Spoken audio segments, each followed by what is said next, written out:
వి gold trusted gold buyers మీరు తాకట్టు పెట్టిన బంగారాన్ని విడిపించి ఈ రోజు ఉన్న మార్కెట్ ధరకు కొనబడను. అన్న సుబ్బు వీళ్ళిద్దరు ఉండడం వల్లే మా టీం అంటే ఒక గెటప్ సీను అన్న అండ్ సుధీరు రామ్ ప్రసాద్ అన్న వీళ్ళు ఎలా ఒక టీమ్ గా ముగ్గురు ఉంటే ఎలా పర్ఫామ్ చేస్తారో మేము ముగ్గురు ఉంటే అలా పర్ఫామ్ చేస్తాం.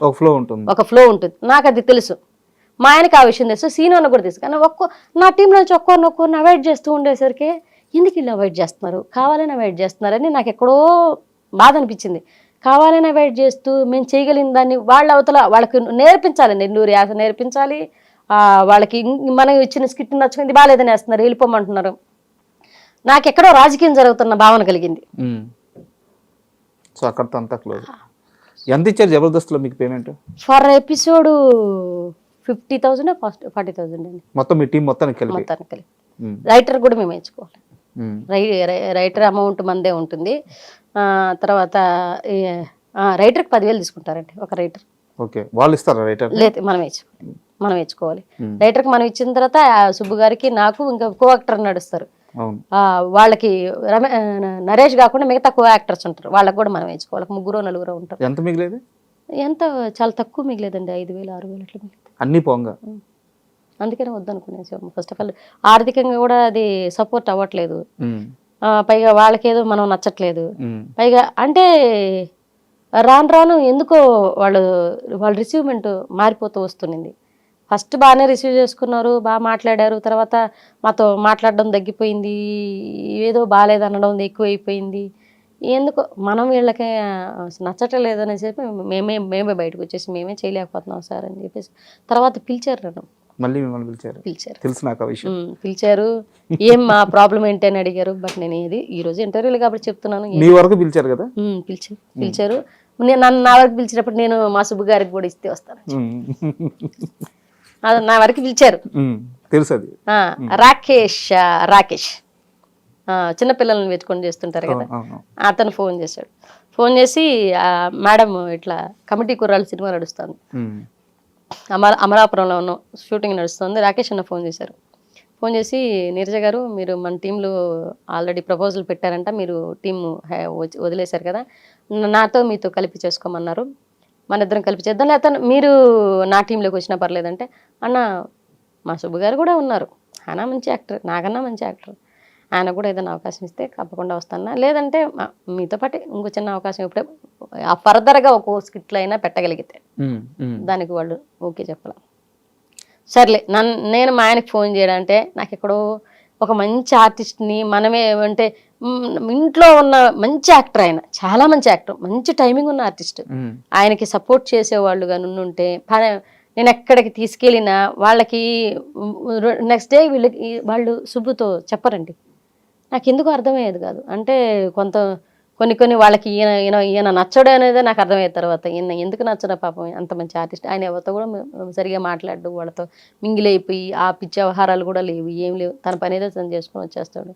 కానీ ఎందుకో వాళ్ళు దూరం పెడుతూ ఉంటే నేను సర్లే ఈ జబర్దస్త్ ప్లాట్ఫామ్ మనకు కుదలేరు ఆయన అనుకున్నాను. నేను మళ్ళీ వాళ్ళు అజయ్ జబర్దస్త్ టీము మల్లెమాల వాళ్ళు శ్రీదేవి డ్రామా కంపెనీకి చాలా సార్లు నన్ను గెస్ట్గా పిలిచారు. గెస్ట్గా వెళ్ళి చేసుకొని వస్తున్నాం, వెళ్ళి వచ్చేస్తున్నాం అని గమని.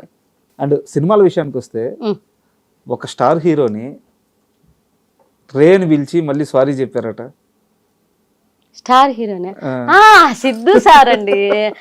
అందులో ఉందా ఓడు, నేను ట్రైన్ పిలవడం కాదు, అందులో ఇంకెప్పుడు చేసుకుంటావురా ఆ డైలాగ్ ఉంది కదా, నాకు అది చెప్పడానికి నాకు టెన్షన్ వస్తుంది. ఆయన హీరో గారండి, ఆ ఓడు ఎలారంటే కథలో ఉంది కదమ్మా అన్నాడు.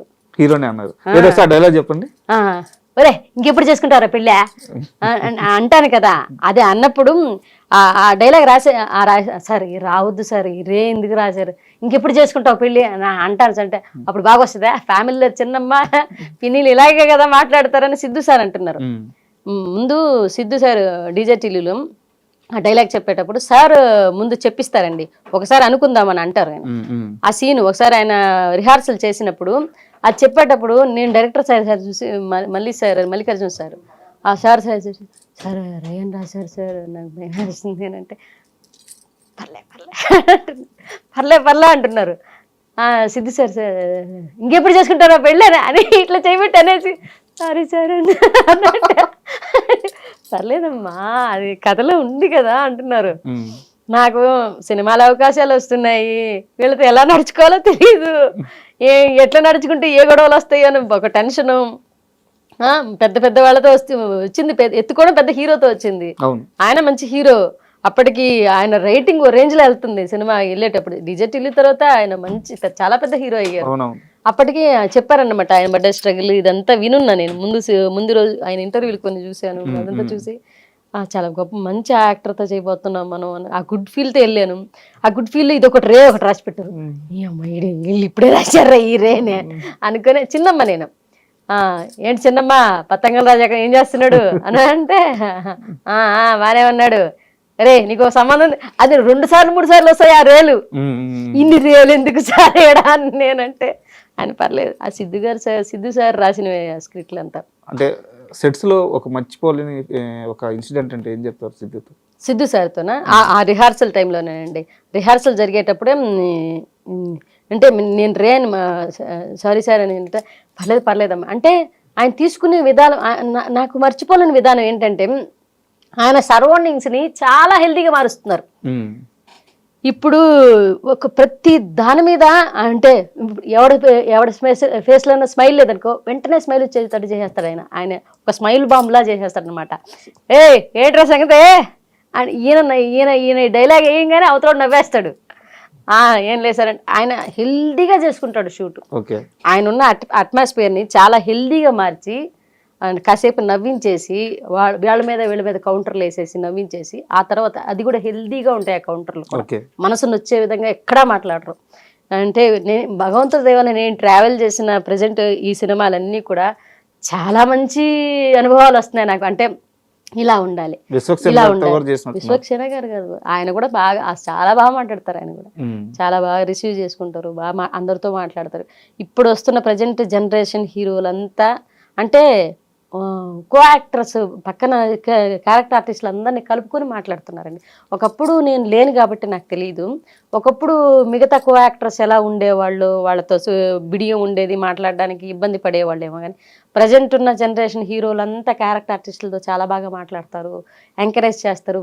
మనం ఏదైనా తప్పు చెప్పినా తప్పు చేసినా అలా కాదమ్మా ఇంకొకసారి తీసుకుందామా ఇలా మాట్లాడతారు తప్పితే ఎక్కడ ఈమె వల్ల ఇబ్బంది జరుగుతుందనో లేకపోతే ఏమన్నా సీన్ పాడైపోతుంది ఇలాంటి ఇంటెన్షన్తో ఎవరు లేరు. సూపర్.